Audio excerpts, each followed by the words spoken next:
Hi, I'm Lexi. I'm the food director for Holiday World and Splash and Safari. I'm representing with my awesome Cheetah Chase shirt because I'm so excited to launch that ride.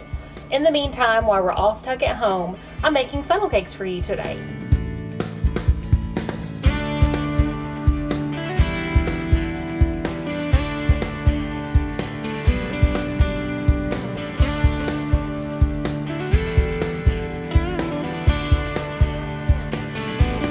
So I wanted to give you an idea of the consistency. So you're looking for like a nice pancake batter for your funnel cake.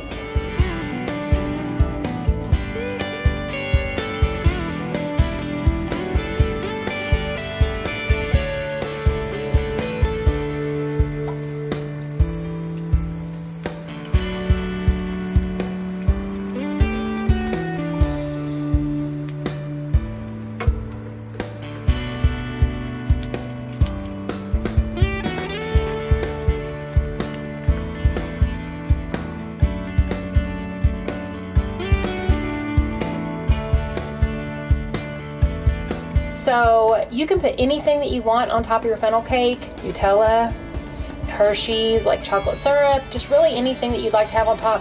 Put a big scoop of ice cream if you like. Me, I like mine just the good old-fashioned powdered sugar way. So I hope you love it. Enjoy!